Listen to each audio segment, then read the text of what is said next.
Hey guys, it's COREROSS, and today we're doing a recap of the last 3 months when it comes to my resin 3D printing that I've been doing. You might have noticed I've done a lot of what I consider to be incredible stuff with my skill set that I couldn't have done even just 4 months ago. And today's video is sponsored by ANYCUBIC, as they sent to me for free their ANYCUBIC Photon P1 printer back in December. And it has absolutely changed how I do all of my 3D printing projects now. So I got into 3D printing about 3 years ago and just fell in love with it, but that was with a PLA printer. However, I also did get myself a resin printer as well, but it was pretty small and it was more for just doing the odd niche thing every so often, and I didn't use it that much at all until I got the Photon P1. So this is a pretty big printer.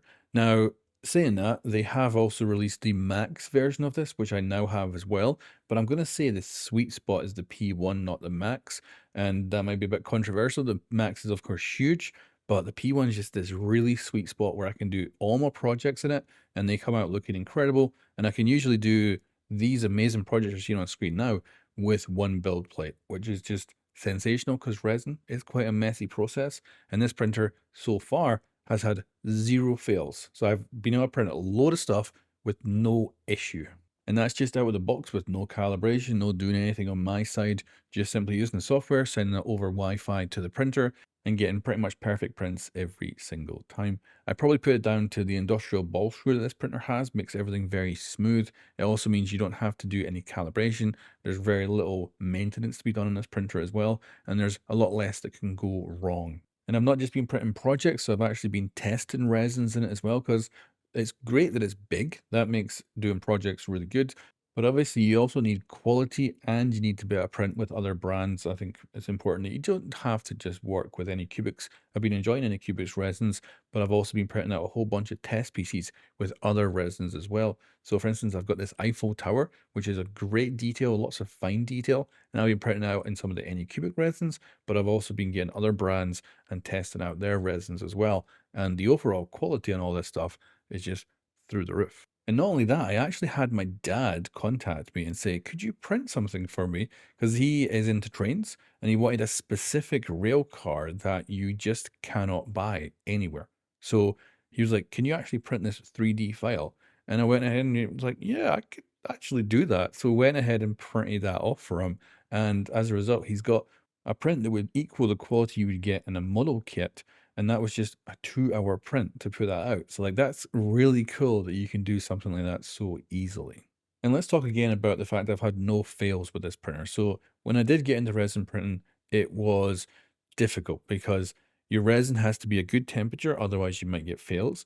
They might detach from your build plate midway through, which is messy and could potentially waste a lot of material as well. And I so far have had 0 fails on this printer, and that's using all different kinds of brands of resins, playing around with the settings in all kinds of different ways, and I just haven't had a fail at all, which is superb. And I put that down to 2 main things. One is the heated vat. Because I live in Scotland and I got this in December, having your resin at the right temperature is super important, and this thing just heats up your resin for you. It is superb, and I think it's one of the main reasons we've had no fails. The other one is the wave release technology this thing's got. So essentially it has, if you look at it, a wavy screen, and this just lets air get in so there's no suction that otherwise could cause fails, because suction in many different ways in resin printing can be a big issue, and this reduces that down significantly to the point where I've had nothing getting pulled off the build plate or detached, which has really made this printer very easy to use. And that is a big thing for me because I love the quality of resin prints, but before this printer I found them to be extremely hard to use, and of course the mess was a pain in the ass. Whereas now it's actually got to the point where I'm using this over my FDM printer and I'm absolutely loving it better than that, which I am extremely surprised has become the norm for me. However, I do expect that I'm going to have a fail at some point in the future. It is just going to happen, right? It has to. But the good thing is you can also monitor your prints from your PC or your Mac and even on your phone, because there's an app there as well, which lets you remote in. You can see all the stats and you can actually see the video feed as well to see if there's any issues.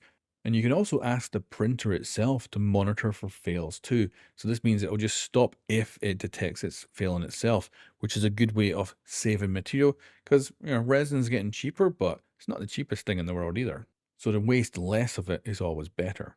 And then even though it's a big printer, it also has the quality. So for example, this is one of my latest projects we're doing here.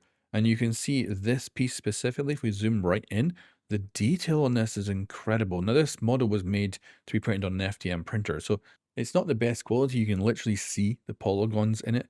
But in this one part here where it just has this very specific detail, it's like, I just can't believe how good that looked. The quality of that is just so cool. And you wouldn't see that kind of quality with any other consumer grade printing capabilities other than resin printers. So yeah, it's just been changing my whole game when it comes to doing this stuff, and the things look way better than they should for what I am creating. And also at this point in the video, I'm going to be very clear to note, I'm not making any of these 3D models. So I'm just printing stuff and having an absolute blast. All the stuff you see me printing is completely free. You just download the files from the original designers, and the stuff they make out there is sensational. And it gives me like a never-ending ability to print off really cool stuff over and over again. And there's always something new. And this is definitely a major benefit of getting into 3D printing like this, because there is so much incredible stuff out there being created that you can go off and either pay or download for free and print off. And it just blows my mind how good some of this stuff is. You're also going to notice that all of my 3D prints here are exposing incredibly well. So if you don't know about resin printers, they expose the resin to UV light and this cures them. But when your build plate gets bigger and bigger and bigger, it's hard to cure them evenly. So they have a really good technology, which is their light particle 4.0, and this makes sure that the entire build plate gets good exposure. So if I'm building or I'm printing a whole bunch of stuff on that big build plate, all of it gets exposed really, really well, resulting in all these prints looking sensational, no matter where they are on the build plate. And then I am curious about the long-term future of this 3D printer and maintaining it. So first of all, might not know that in resin printers, you actually do have to replace the screens they use every so often. This is the screen that actually exposes different stuff to the UV light. You do actually have to end up like replacing them, and they are user replaceable. You've also got a motor that's controlling that build plate going up and down. And thankfully, it's such high quality that I'll probably never need to replace it, and it'll have very minimum maintenance needed. And then that high quality trapezoidal lead screw as well means that it has less wear and tear over time. So yeah, over the last 3 months, I've been doing project after project after project, and they're just coming out looking amazing. If you just look at the history of this channel and look at all my 3D printing stuff over the last 3 years, and then you look at what I'm doing now, there is a sudden shift, and it all happens at the end of last year, and the quality just goes through the roof, and I'm absolutely loving it. As you might have guessed, I've got a lot of passion for this because it's just been so fun to do, which is exactly what this channel is. It's always what I'm enjoying, and I always make videos on just the stuff that I am really loving. However, I do feel a little bit bad. I do have a PLA printer that has not been switched on in like a month, and I'm like, I kind of sad about that because it used to be printing everything I did, and now I print off the odd thing, and they're usually like internal inserts or stuff that I'm printing off, stuff you're not going to see, because the Photon P1 resin printer has completely taken over every aspect of that element that I used to do on PLA printers. Now let's move into conclusion. So this printer obviously has changed how I do stuff and the quality of the stuff I'm doing, but you do also have to consider the price, which for the P1 is $549. That's a lot of printer for that price. However, you'll find an affiliate link in the description below that will give you an additional $15 off, bringing it down to $534. It's definitely, I think, a great printer for that price. I also think if you go smaller with resin printers, like I said previously, I don't think that was good for me. I think this size is the sweet spot. You then have the Max, which is even more expensive, but I think that's, if you need the space, that's awesome. But I think the P1 is the perfect sweet spot. If you're looking to get into resin printers, or if you're looking to upgrade to something bigger, I highly recommend it. You'll find links in the description below if you want to go check out the printer. But ANYCUBIC's Photon P1 is 10 out of 10. I've been really loving what I've been doing, and I think the work I'm putting out with it is the selling point for me, right? I can gush about it all I want, but the reality is it's due to what I'm showing on screen. These are the things I'm printing with it, and the quality This is, I think, what makes this a lot of fun to play around with.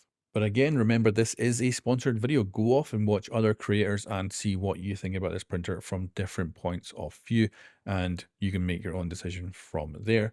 But anyway, guys, thank you very much for watching this video. You'll find links in the description if you want to see more information, and I'll catch you next time.